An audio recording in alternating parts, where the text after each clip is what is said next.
Hello and welcome to उन्नति IAS. UPSC EPFO के syllabus में हम अकाउंट्स के टॉपिक को देख रहे थे और आज हमारा अकाउंट्स का 7वां लेक्चर है। ईपीएफओ में अकाउंट्स का हमारा 7वां लेक्चर है। इससे पहले के 6 लेक्चर्स में हमने काफ़ी सारे टॉपिक अकाउंट्स के कवर किए हैं, जिसमें अकाउंट्स की बेसिक डेफिनेशंस, अकाउंट्स के कॉन्सेप्ट, जो इम्पोर्टेंट कॉन्सेप्ट्स हैं, जनरली एक्सेप्टेड अकाउंटिंग प्रिंसिपल्स, मान्य लेखांकन सिद्धांत, जो कि एग्ज़ाम पर्सपेक्टिव से बहुत ही इम्पॉर्टेंट रहने वाले हैं। तो पिछले लेक्चर्स में उसके अलावा हमने ट्रांजैक्शंस के पार्ट 1 और पार्ट 2 को भी कवर किया है। और आज का लेक्चर हमारा बेसिकली बैंक स्टेटमेंट्स या रिकन्सिलेशन पर डिपेंडेंट है या बेस्ड है। बैंक रिकन्सिलेशन का जो प्रोसेस होता है उसमें आज के लेक्चर में हम देखेंगे कि बैंक किस तरह अपने कस्टमर्स की बैलेंस शीट को मेंटेन करते हैं और साथ ही अपने अकाउंट्स, अपने पर्टिकुलर बैंक्स की बैलेंस शीट को या अकाउंट को मेंटेन करते हैं, क्योंकि बैंक का स्वयं का भी एक खाता होता है बैंक में, तो उसको किस तरह ये मेंटेन करते हैं। तो यही सब चीज़ें हम आज के अपने टॉपिक में कवर करेंगे।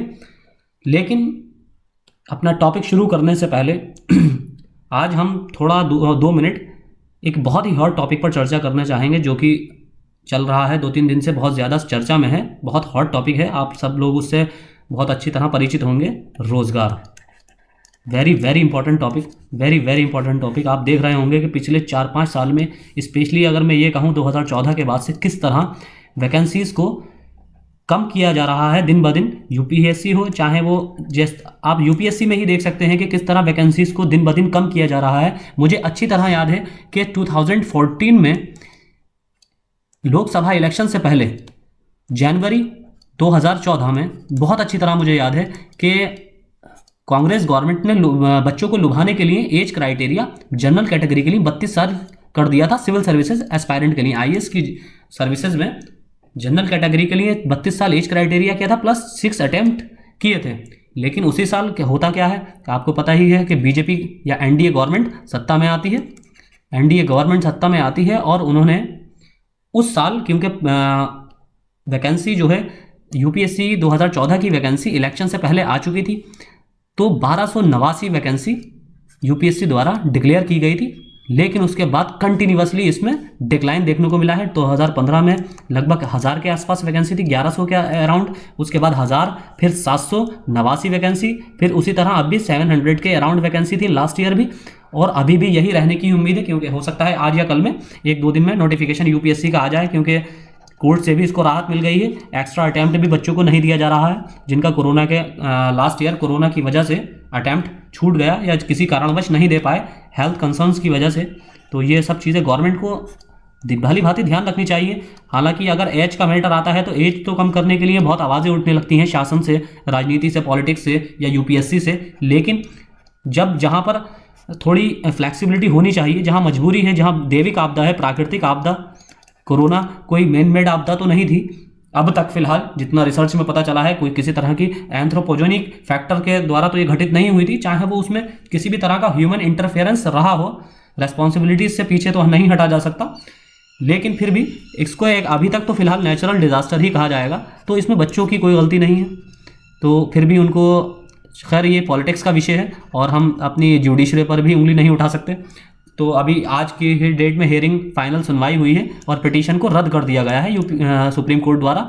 जो यूपीएससी एस्पायरेंट्स ने पिटीशन डाली थी और मांग की थी कि उनको एक एक्स्ट्रा अटेम्प्ट दिया जाए, इसको भी रद्द कर दिया गया है। और आपको पता ही होगा कि ये सारी मशीनरी गवर्नमेंट मशीनरी ही कहलाती है, चाहे वो जुडिशरी हो या फिर आपका अदर कोई भी पिलर हो। आप जिस तरह मीडिया की हालत देख रहे हैं, किसी तरह का कोई भी मेन मीडिया आपके रोजगार के मुद्दों को आज कवर नहीं करता है, क्योंकि वो टीआरपी का मुद्दा नहीं है, वो मीडिया के लिए टीआरपी का मुद्दा नहीं है।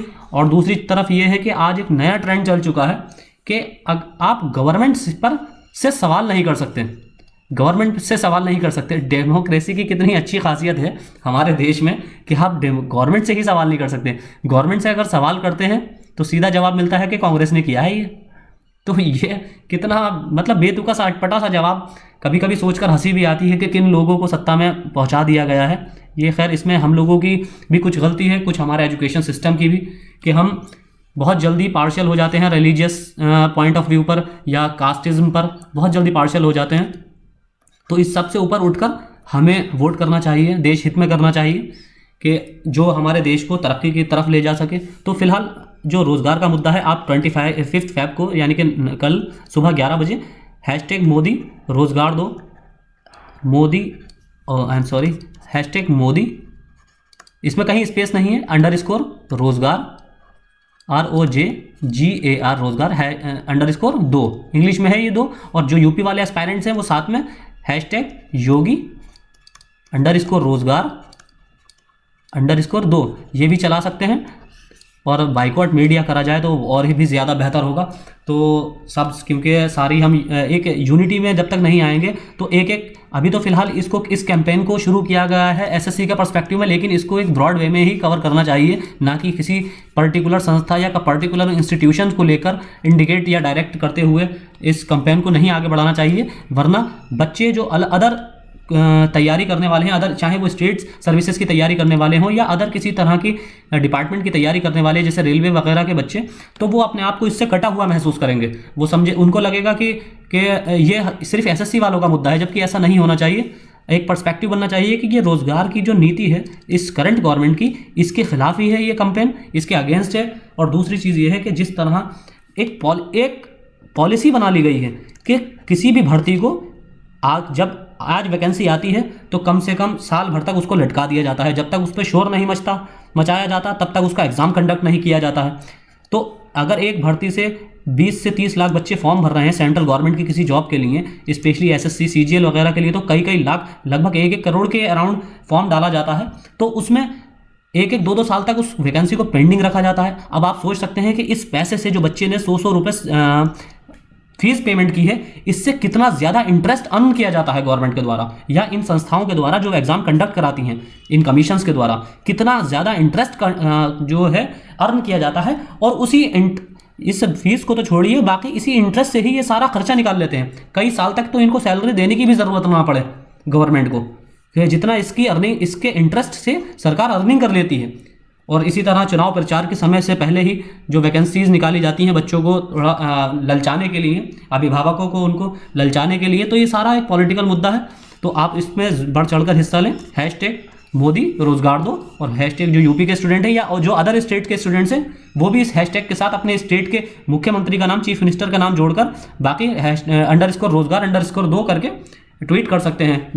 मैं 3 दिन से ये ट्वीट कर रहा था, तो मेरा ट्विटर से अकाउंट डिसेबल कर दिया गया है, सस्पेंड कर दिया गया है 26 तारीख तक के लिए। तो पता नहीं मैं भी इतना क्या सेलिब्रिटी हूँ क्या मेरा भी अकाउंट इन्होंने सस्पेंड कर दिया। खैर, शुरू करते हैं आज के अपने टॉपिक से। बैंक समाधान विवरण, बैंक रिकंसिलिएशन स्टेटमेंट। बैंक समाधान विवरण की आवश्यकता, नीड फॉर रिकंसिलिएशन, इसमें ही हमें 2 ही टॉपिक पढ़ने हैं। और दूसरा बैंक समाधान विवरण का निर्माण, preparation of bank reconciliation statement. एक बार जब रोकड़ बही को संतुलित कर लिया जाता है, रोकड़ बही यानी कि कैश बुक, हमने पिछले लेक्चर में इसकी बात की थी। कैश बुक को जब संतुलित कर लिया जाता है, बैलेंस कर लिया जाता है, तो ये एक सामान्य अभ्यास होता है, ये एक नॉर्मल सी प्रैक्टिस है। इसमें अभिलिखित लेन देन यानी कि रिकॉर्ड ट्रांजेक्शन होते हैं, ट्रांजेक्शनों का मिलान बैंक पासबुक की प्रविष्टियों से किया जाता है। यानी कि बैंक की जो पासबुक है, पासबुक की एंट्रीज से इसको मैच किया जाता है। इस प्रकार की जांच के लिए आवश्यक है कि रोकड़ या जो कैशियर है इस बात से आश्वस्त हो, यानी कि एकदम सेटिस्फाई हो कि रोकड़ बही में सभी लेन देनों की प्रविष्टि हो चुकी है, कैश बुक में सभी तरह के ट्रांजैक्शन की एंट्री हो चुकी है, तथा बैंक से भी खाते का विवरण या पासबुक पूरी करवाकर मंगवा ली गई है। बैंक विवरण यानी कि बैंक स्टेटमेंट या पासबुक हमारे खाते में की गई विभिन्न प्रविष्टियों की बैंक प्रलेखों से उतारी प्रतिलिपि होती है। हालांकि ये चैप्टर एग्जाम पर्सपेक्टिव से तो इतना इंपॉर्टेंट नहीं है, लेकिन जो ईओ की पोस्ट है, एम्प्लॉयमेंट ऑफिसर की जो एनफोर्समेंट ऑफिसर की जो पोस्ट है, अकाउंट्स ऑफिसर की, उसके प्रैक्टिकल काम के लिए ये टॉपिक हमारा बहुत इंपॉर्टेंट है। इसकी सहायता से बैंक के ग्राहक नियमित रूप से अपनी रोकड़ बही में लिखे गए लेन देनों का मिलान बैंक पुस्तकों में अपने खाते में किए गए लेन देनों से कर अपने प्रलेखों को पूरा कर सकते हैं, यानी कि अपने वाउचर्स को या अपनी रसीदों को पूरा कर सकते हैं। बैंक समाधान विवरण की आवश्यकता, नीड फॉर रिकंसिलिएशन। सामान्यतः ऐसा अनुभव किया जाता है कि जब रोकड़ बही कैश बुक द्वारा प्रदर्शित बैंक स्तंभ के योग की तुलना बैंक विवरण द्वारा प्रदर्शित शेष से की जाती है, यानी कि जो स्टेटमेंट होता है उस स्टेटमेंट की तुलना बैंक स्तंभ जो बैंक का कॉलम होता है उसकी तुलना जब विवरण बैंक स्टेटमेंट की तुलना के कॉलम से की जाती है तो उसमें जो शेष रकम रह जाती है तो ये समान नहीं होती, इसमें अंतर होता है। इसलिए सर्वप्रथम इन अंतरों के कारणों का निर्धारण करना पड़ता है कि किस वजह से ये अंतर बैंक के स्टेटमेंट में और बैंक के कॉलम में जो बैलेंस है इन दोनों के बीच में ये अंतर किस लिए पैदा हुआ है, और उन्हें एक विवरण जिसे बैंक समाधान यानी कि बैंक रिकंसिलिएशन विवरण कहा जाता है में प्रतिबिंबित किया जाता है। इसी में ही एक कॉलम होता है बैंक रिकंसिलिएशन या बैंक समाधान, यानी कि इन दोनों के जो शेष का अंतर होता है वो किस वजह से पैदा हुआ है, उस अंतर का स्टेटमेंट यहाँ बैंक रिकंसिलिएशन स्टेटमेंट में लिखा जाता है। यह विवरण दोनों पुस्तकों के शेष का मिलान कर देता है। अब ये जो दोनों पुस्तकें होती हैं बैंक कॉलम की और बैंक स्टेटमेंट की, इन दोनों को मैच कर देता है। बैंक समाधान विवरण बनाने के लिए हमारे पास रोकड़ बही के अनुसार बैंक स्तंभ में दिया गया शेष व उस तिथि विशेष तक दोनों पुस्तकों में दर्शाए गए लेन देनों का विवरण उपलब्ध होना चाहिए। यानी कि किसी भी तरह का मैचिंग करने के लिए, बैंक रिकंसिलिएशन की मैचिंग करने के लिए हमारे पास जो बैंक पासबुक में बैंक कॉलम में जो डिटेल्स होनी चाहिए उसी डेट में सारे ट्रांजैक्शन की, उसी डेट की सारी ट्रांजैक्शन की डिटेल बैंक स्टेटमेंट की भी होनी चाहिए, तभी हम रिकंसिलिएशन में अपना स्टेटमेंट दे सकते हैं। यदि दोनों पुस्तकों के शेष में अंतर पाया जाता है तो उनमें दिखाई गई विभिन्न मदों की तुलना कर अंतर तथा उस धनराशि का निर्धारण किया जाता है जितने का अंतर होता है, ताकि बैंक समाधान विवरण का निर्माण किया जा सके। तो इसे राशि के दो स्तंभों के साथ भी बनाया जा सकता है, जिनमें से एक जोड़ने वाली मदों को व दूसरा घटाने वाली मदों को प्रदर्शित करता है। सुविधा की दृष्टि से सामान्यतः इसी प्रारूप को मान्यता प्राप्त है। तो इसमें इस तरह का एक प्रारूप होता है, ऐसा फॉर्म होता है विवरण वाला, तो जिसमें ये दो रो होती हैं और इस तरह कॉलम बने हुए होते हैं जिसमें विवरण होता है, इधर स्टेटमेंट लिखा होता है विवरण, और यहाँ जोड़ने का कॉलम होता है, और ये वाला घटाने की इसमें मदें होती हैं। जिन मदों को घटाया जाता है वो नीचे होती हैं और जो जोड़ने वाली मदें होती हैं वो ऊपर होती हैं, यानी कि जितने भी सारे प्रोडक्ट जोड़े जाते हैं वो ऊपर होते हैं और यहाँ इनके वैल्यूज लिखी होती हैं, 500 है या जो भी वैल्यू है वो यहाँ लिखी होती है। और ये घटाने वाली मदों के सामने यहाँ स्टेटमेंट दिया होता है और यहाँ घटाने वाली मदें लिखी रहती हैं। तो इस तरह इनका फिर शेष निकाल लिया जाता है कि कितना रिमेनिंग बैलेंस है।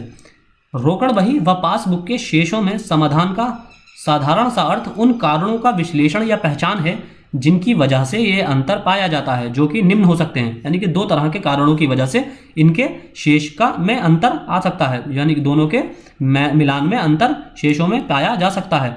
तो लेन देन के अभिलेखन के समय में अंतर, यानी कि अगर जो ट्रांजैक्शन हुए हैं, जो लेन देन हुआ है, उनका जो समय है उनके समय में अंतर है। यानी कि आज ट्रांजैक्शन, आज कुछ पैसे निकाले गए हैं तो और कल कुछ डाले गए हैं, तो दोनों के बीच में जोड़ने का जो अंतर है उसमें जो समय लग रहा है उसकी वजह से किसी तरह का शेष जो बैलेंस शो किया कर सकता है बैंक स्टेटमेंट, या फिर बैंक या व्यवसाय द्वारा की गई त्रुटियां, या फिर जो बिजनेस है जिसने ट्रांजैक्शन किए हैं, या बैंक जिसने अगर जिस बैंक में पैसा ट्रांजैक्शन किया गया है तो उसके द्वारा कोई अगर एरर किए गए हैं या कोई फॉल्ट किए गए हैं। फिर लेन देनों के अभिलेखन के समय में अंतर, पहला है हमारा topic timing differences on recording of the transactions. जब व्यवसाय में रोकड़ बही द्वारा प्रदर्शित शेष व बैंक पासबुक द्वारा प्रदर्शित शेष की तुलना की जाती है तो बहुधा उसमें अंतर पाया जाता है। यह अंतर विभिन्न प्राप्तियों एवं भुगतानों के दोनों पुस्तकों में अभिलेखन के समय के अंतर के कारण उत्पन्न होता है। इस समय के अंतर को प्रभावित करने वाले विभिन्न कारक निम्न प्रकार हैं। तो इसमें जो अंतर आता है लेन देन के अभिलेखन के समय में अंतर जो आता है वो ट्रांजैक्शंस के कारण आता है, कि जैसे मान लीजिए ट्रांजैक्शन का आज किसी तरह का पैसा निकाला गया, विड्रॉ किया गया बैंक से, और फिर उस विड्रॉ को बैंक स्टेटमेंट में बैंक ने देर से उसकी एंट्री की, तो देर से एंट्री करने की वजह से जो अकाउंट होल्डर का जो अकाउंट होगा उसमें उस अकाउंट में जो बैलेंस आएगा उसमें त्रुटि आ जाएगी। तो जाहिर सी बात है, अगर मान लीजिए इसने 100 रुपये इसके अकाउंट में है और इसने 20 रुपये को विड्रॉ कर लिया यहाँ से, और बैंक ने इस एंट्री को करने के लिए टाइम लगाया, 1 घंटा या 2 घंटा या 1 दिन का समय ले लिया, तो यहाँ पर तो ये 100 ही रुपये बैलेंस करेगा, जबकि वास्तविकता में इसके पास 80 रुपये का ही बैलेंस बकाया है। तो इस समय के अंतर को प्रभावित करने वाले विभिन्न प्रकार के कारक निम्न प्रकार हैं, यानी कि अंतर के जो समय के हिसाब से भी जो अंतर पाया जाता है उसके भी कई प्रकार के कारक होते हैं। पहला है निर्गमित किए गए चेक जो भुगतान के लिए प्रस्तुत नहीं हुए हैं, checks issued by the bank but not yet presented for payment. Firm द्वारा अपने माल के पूर्तिकारों व लेनदारों को भुगतान हेतु चेक जारी किए जाते हैं। इन चेकों का तत्काल ही रोकड़ पुस्तिका में के जमा पक्ष के बैंक स्तंभ में प्रविष्ट कर दिया जाता है। हमने जमा और नाम पक्ष का पिछले लेक्चर में चर्चा की थी कि जो बैंक फॉर्म होता है उसमें ये प्राप्ति पक्ष होता है, प्राप्ति, और ये इस साइड राइट हैंड साइड भुगतान पक्ष होता है। तो प्राप्ति पक्ष जो होता है उसी को नाम पक्ष कहते हैं और भुगतान पक्ष राइट हैंड साइड वाला ये जमा पक्ष होता है। रोकड़ पुस्तिका के जमा पक्ष में यानी कि यहाँ भुगतान पक्ष के स्तंभ में प्रविष्ट कर दिया जाता है, एंट्री कर दी जाती है। यह आवश्यक नहीं है कि चेक प्राप्त करने वाला पक्ष उस चेक को तुरंत अपने बैंक में भुगतान प्राप्त करने हेतु जमा करवा दे। इस कारण रोकड़ बही में तो बैंक शेष कम हो जाता है, जबकि बैंक तो खाते को तभी नाम करेगा जब वास्तविक रूप से उस चेक का भुगतान हो जाएगा और तभी बैंक शेष भी कम होगा। यानी कि जो बैंक का जो प्रोसेस होता है उसमें ये बताया गया है कि चेक को तुरंत अपने बैंक से भुगतान करने हेतु जमा करवा दी, ये ज़रूरी नहीं है। लेकिन कैश बुक जो होती है उसमें बैंक शेष कम हो जाता है। जो बैलेंस है वो अकाउंट होल्डर का कम हो जाएगा, लेकिन वो अकाउंट में शो नहीं करेगा। अकाउंट में तभी शो करेगा जब रकम मैन्युअली विड्रॉ कर ली जाएगी। साधारणतः चेक जारी करने व बैंक में उसके भुगतान के लिए प्रस्तुत होने के बीच के समय अंतराल होता है और समय का ये अंतर दोनों शेषों में भी अंतर होने का कारण हो सकता है। फिर है दूसरा, संग्रह करने हेतु भेजे गए चेक जिनका संग्रह नहीं हुआ। Checks paid into the bank but not yet collected. जब फर्म को अपने किसी देनदार से भुगतान चेक स्वरूप प्राप्त होता है तो उसे बैंक में जमा करने के लिए भेजते ही रोकड़ बही के नाम पक्ष में बैंक स्तंभ में प्रविष्टि कर दी जाती है। यानी कि ये जो बैंक का फॉर्म होता है तो इसका जो नाम पक्ष यानी कि प्राप्ति पक्ष, यहाँ पर फौरन एंट्री कर दी जाती है। जैसे ही चेक प्राप्त होता है, किसी देनदार से फर्म को चेक प्राप्त होता है तो यहाँ पर एंट्री हो जाती है। इस कारण रोकड़ बही में प्रदर्शित बैंक शेष में वृद्धि हो जाती है। जब यहाँ पर एंट्री हो जाएगी तो ये जो बैलेंस पहले था वो शेष ज़्यादा बढ़ जाएगा, यानी कि उसके शेष में वृद्धि हो जाएगी। जबकि बैंक हमारे खाते के जमा में तभी प्रविष्टि करता है जब वास्तविक रूप में वह धनराशि दूसरे बैंक से प्राप्त हो जाती है। यानी कि बैंक यहाँ पर तभी इसको इंक्लूड करेगा जमा पक्ष में, भुगतान पक्ष में तभी करेगा जमा जब वास्तविक रूप से ये चेक बैंक में पेड हो जाएगा। क्योंकि आपको पता ही होगा चेक को पेड होने में कुछ दिन का समय लगता है, 1 से 2 दिन का समय लगता है। अब तो खैर दिन के दिन भी हो जाते हैं, लेकिन फिर भी कुछ समय इसमें लिया जाता है बैंक द्वारा, क्योंकि चेकों के समाशोधन में कुछ दिन लग जाते हैं, विशेष रूप से जब उन चेकों का संबंध किसी दूसरे शहर से हो या किसी अन्य शाखा में दे हो। इस प्रकार भुगतान के लिए जमा किए गए चेक जिनका संग्रहण नहीं हुआ है, रोकड़ बही के बैंक स्तंभ, बैंक पासबुक द्वारा प्रदर्शित शेष में अंतर का कारण बन जाता है। फिर है बैंक द्वारा ग्राहक के खाते से नाम किए गए शुल्क, यानी कि direct debits made by the bank on behalf of the customer. कई बार बैंक फर्म को प्रदान की गई सेवाओं के लिए सीधा ग्राहक के खाते में से कुछ शुल्क नाम कर देता है। फर्म को इन शुल्कों की सूचना बैंक विवरण के माध्यम से ही मिलती है।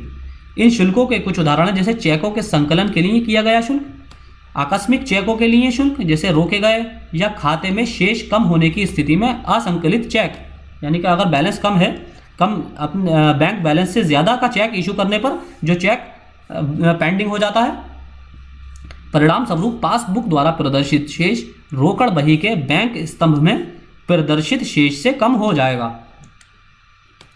फिर बैंक खाते में सीधी जमा की गई राशियां, amounts directly deposited in the bank account. कई बार देनदार यानी कि ग्राहक फर्म के बैंक खाते में सीधे भी धनराशि जमा करवा देते हैं, लेकिन फर्म के पास इस बारे में कोई भी जानकारी तब तक नहीं आती जब तक कि या तो बैंक विवरण मंगाया जाए या पासबुक में प्रविष्टियां पूरी करवाई जाएं। आपने देखा ही होगा कभी कभी बैंक की पासबुक में आपको भी एंट्रीज करानी पड़ी होंगी, स्पेशली एसबीआई के अकाउंट होल्डर्स को प्रविष्टियां करानी पड़ती हैं, एंट्रीज करानी पड़ती हैं। इस स्थिति में भुगतान प्राप्त होने पर बैंक प्रलेखों में तो फर्म का शेष बढ़ गया, लेकिन सूचना के अभाव में रोकड़ बही ने यानी कि कैश बुक ने इस प्राप्त राशि का अभिलेखन नहीं किया, इसका रिकॉर्ड नहीं किया, क्योंकि अभी उनकी पासबुक पर एंट्री ही नहीं हुई है और वो पासबुक जब बैंक को जाएगी तो ही बैंक एंट्री करके देगा उसमें।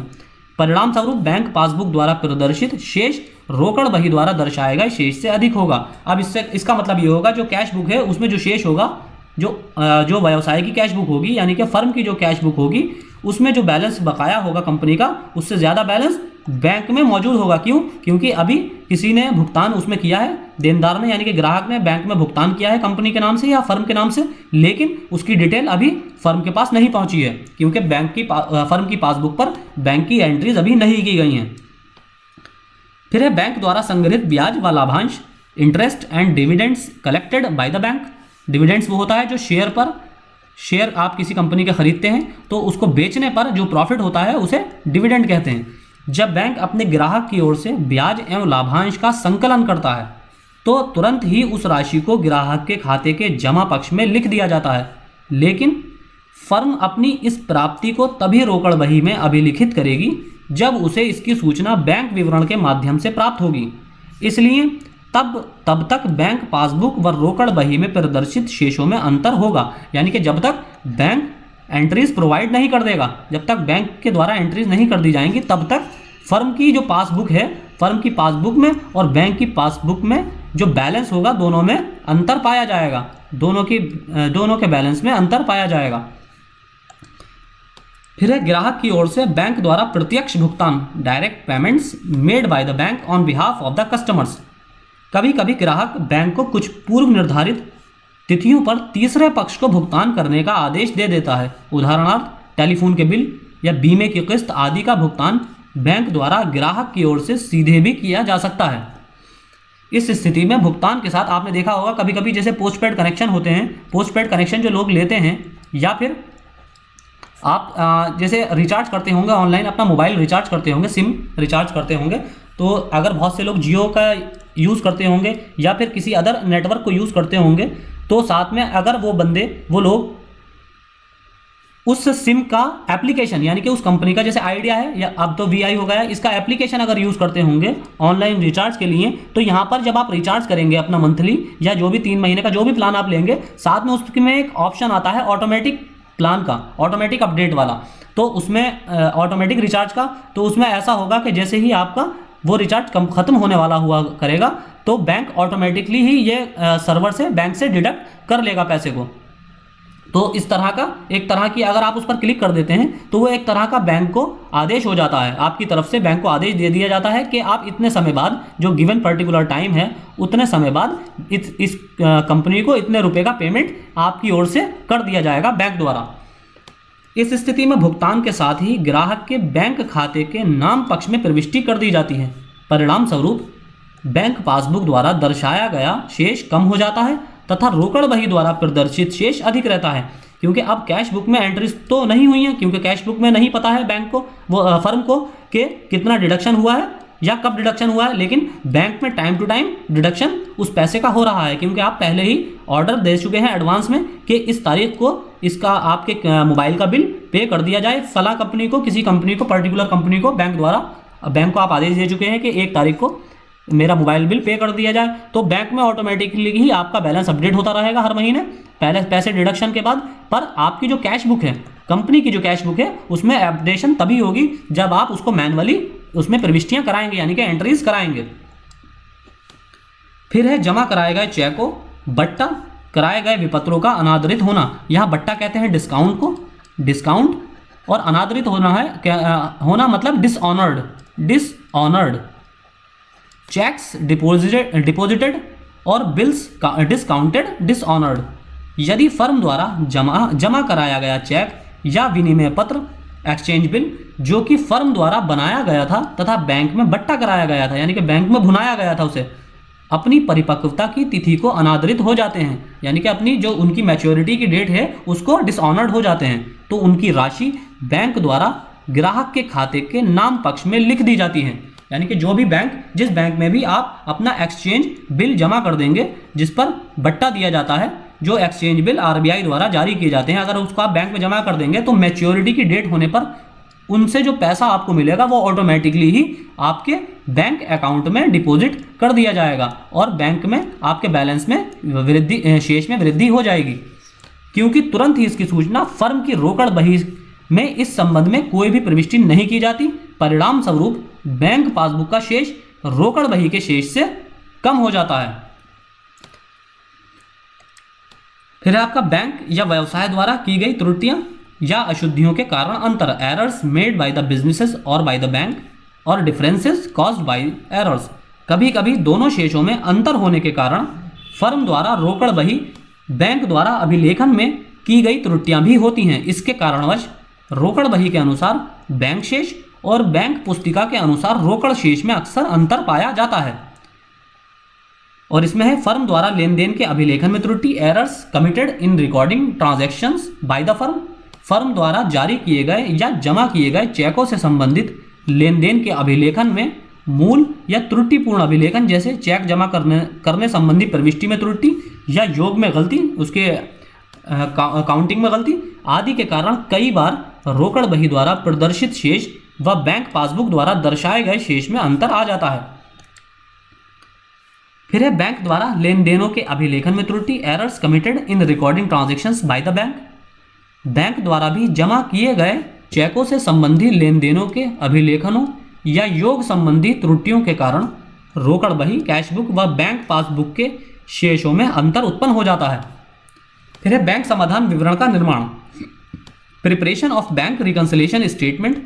अंतर के कारणों की पहचान हो जाने के बाद अब समाधान विवरण निम्न दो प्रकार से तैयार किया जा सकता है। यानी कि जो हमने पिछले अभी तक जितने भी पढ़े अंतर, जो शेष और बैलेंस में अंतर आता है, उसके अंतर की कारण जानने के बाद फिर बैंक का रिकंसिलिएशन प्रोसेस स्टार्ट होता है। रिकंसिलिएशन प्रोसेस स्टार्ट किया जाता है। एक बार जब किसी परेशानी की पहचान हो जाती है, उसके बाद ही उसका समाधान तलाशा जाता है। यानी कि जब यहाँ जो हमें पहचान हो गई क्या परेशानी, अब उसका समाधान हम करने के लिए यहाँ तैयार हैं। समायोजित, अब ये दो प्रकार से किया जाता है। समायोजित रोकड़ बही शेष की सहायता के बिना बैंक समाधान विवरण बनाना और समायोजित रोकड़ बही शेष की सहायता से बैंक समाधान विवरण बनाना। अब बारी बारी इनको दोनों को हम देखेंगे। फिर पहला है हमारा preparation of bank reconciliation statement without adjusting cash book balance, यानी कि बिना बैंक समाधान विवरण बनाना। बैंक समाधान विवरण बनाने की इस विधि के अनुसार विवरण का प्रारंभिक बिंदु रोकड़ बही द्वारा दर्शाया गया शेष या बैंक पासबुक के अनुसार शेष होता है। रोकड़ बही में दर्शाया गया नाम शेष फर्म के बैंक खाते में जमा धनराशि का प्रदर्शन करता है, इसलिए यह शेष बैंक पासबुक द्वारा दर्शाए गए जमा शेष के बराबर होता है। यह शेष फर्म द्वारा जमा की गई राशि का आहरित राशि से आधिक्य दर्शाता है, यानी कि जो जमा की गई राशि है उससे ज़्यादा सरप्लस राशि दर्शाता है। इसे हम रोकड़ बही, कैश बुक तथा बैंक पासबुक का अनुकूल शेष, यानी कि फेवरेबल, जो फेवरेबल बैलेंस है भी कह सकते हैं। फिर है दूसरी ओर यदि रोकड़ बही का शेष जमा हो तो वह बैंक अधिविकर्ष, यानी कि बैंक ओवरड्राफ्ट कहलात को प्रदर्शित करता है।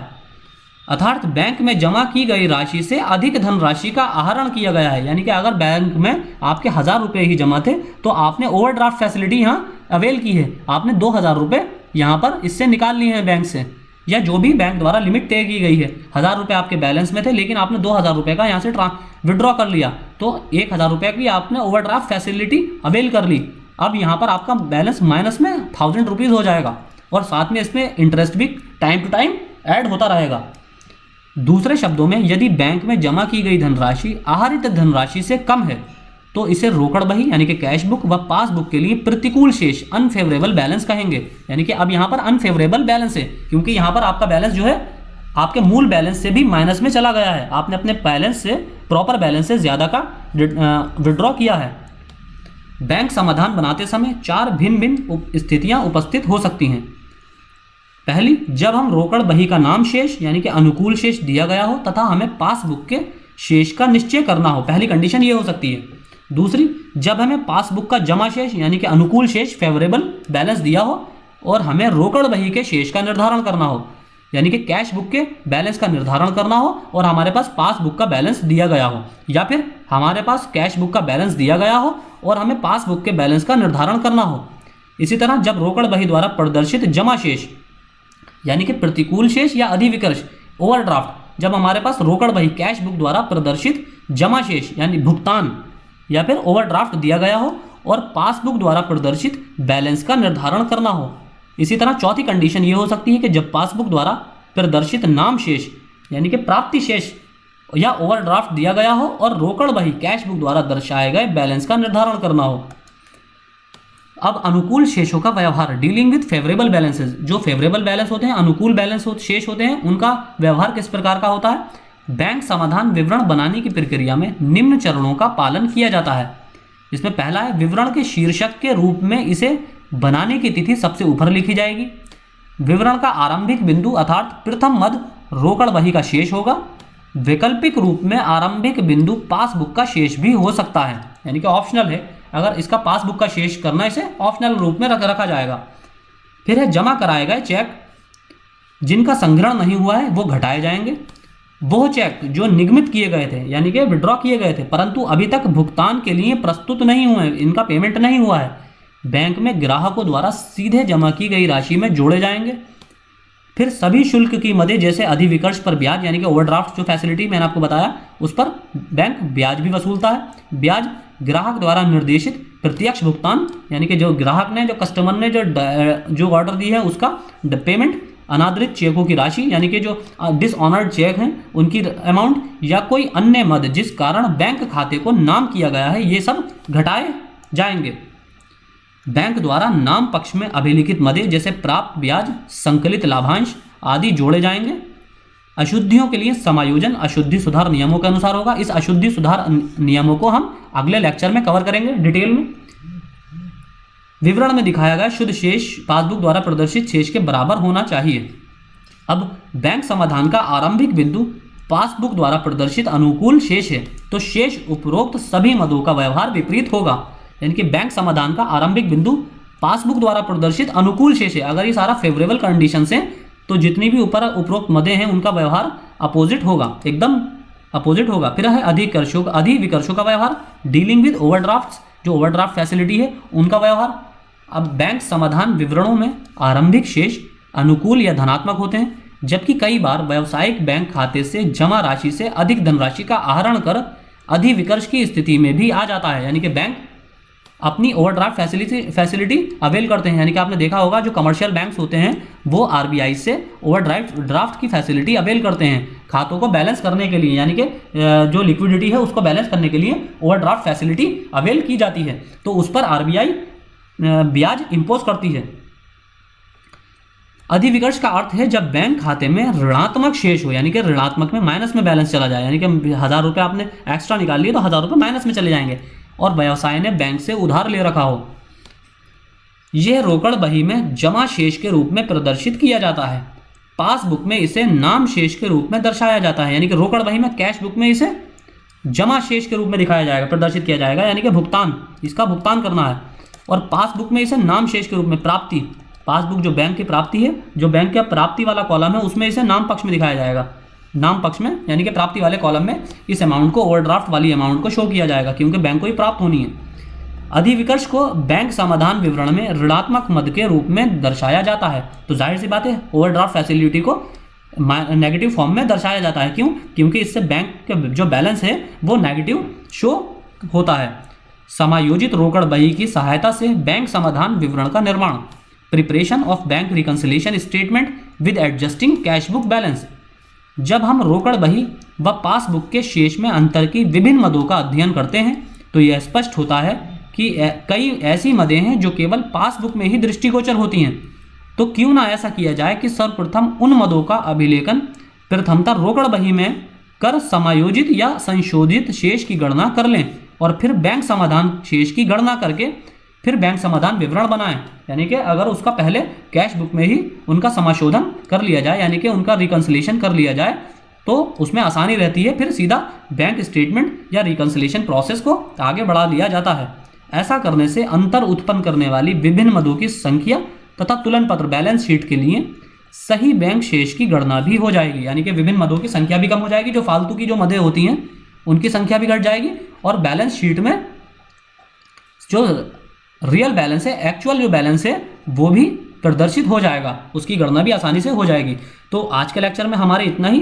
तो एक बार फिर चलते चलते मैं आपसे फिर से एक रिक्वेस्ट करना चाहूँगा कि आप ज़्यादा से ज़्यादा कल 25 फरवरी को सुबह 11 बजे मोदी_रोजगार ROJGAR रोजगार _2, और जो स्टेट गवर्नमेंट के हैं यूपी के वो योगी, इसके साथ साथ ये तो करना ही है मोदी रोजगार 2 योगी रोजगार ROJGAR_2 इसको खूब ट्रेंड करें, और जो जो कंसर्न स्टेट, जिस स्टेट के जो जो एस्पायरेंट्स हैं वो अपने स्टेट के चीफ मिनिस्टर के नाम के साथ _रोजगार_2 करके इसको ट्विटर पर सुबह 11 बजे से ट्रेंड करें। तो आज के लेक्चर में इतना ही। Thank you.